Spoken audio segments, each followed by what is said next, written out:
La Gazette du Togo, une vision sur l'actualité togolaise et sur le monde.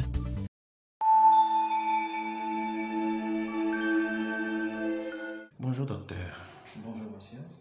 Vous voulez bien vous présenter à tous ceux qui vous suivent actuellement? Bien sûr, je vous remercie. Je suis docteur Omaric Dabomé.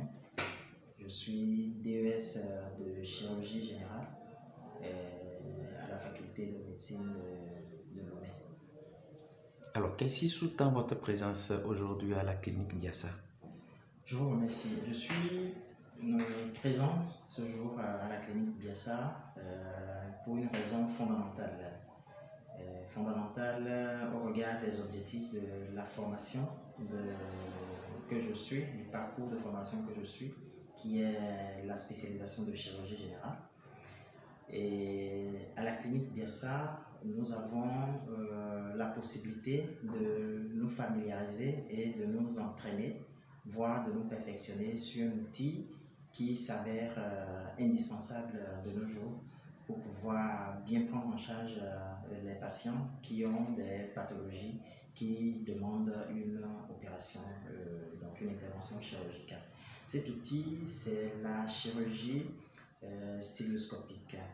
Donc c'est en griffe une chirurgie qu'on appelle une chirurgie à ventre fermé, parce que de plus en plus la chirurgie mini-invasive que comporte cette branche qui est la chirurgie cilioscopique demande de faire moins de cicatrices, d'obtenir un retour rapide du patient à domicile pour pouvoir reprendre rapidement ses activités.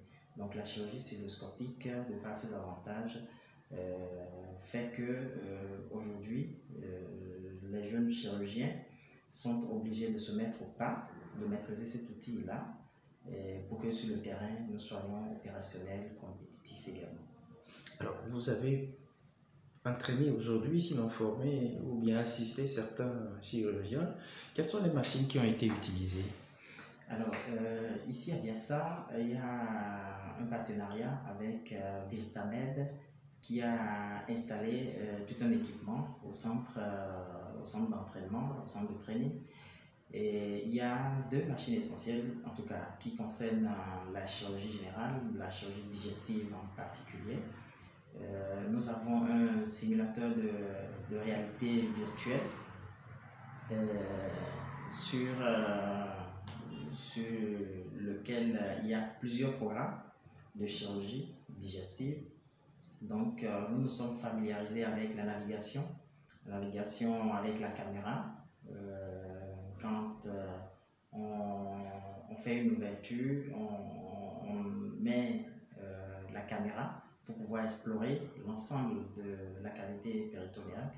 Et ensuite, il y a plusieurs autres exercices, mais pour cette deuxième partie de la soirée, nous sommes attelés à la coordination bimanuelle qui consiste à utiliser en même temps la caméra et à combiner l'usage de la caméra avec d'autres gestes techniques chirurgicaux en vue d'accroître notre dextérité pour que quand nous serons sur du vivant, nous soyons plus aguerris pour qu'il n'y ait plus d'erreur, parce que l'erreur sur le vivant n'est pas permise. Mais on peut, sur cette machine, faire des erreurs, c'est permis, c'est fait pour ça. Et voilà, c'est assez intéressant. Alors, quel est ce sentiment qui vous anime au terme de la formation? Au terme de cette formation, nous repartons fiers, nous repartons aguerris, nous repartons suffisamment outillés, et ça donne envie.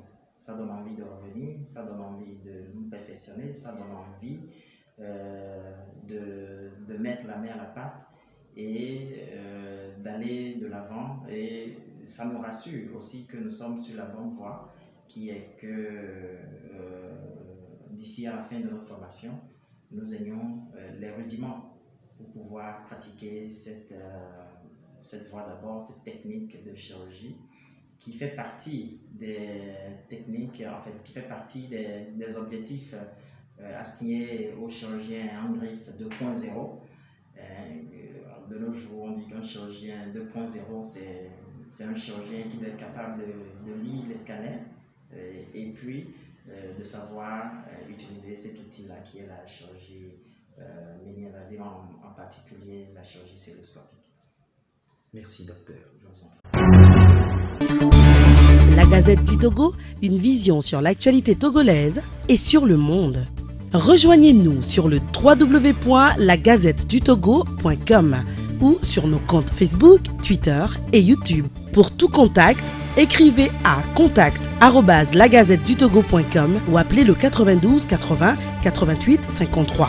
La Gazette du Togo, c'est l'information en continu.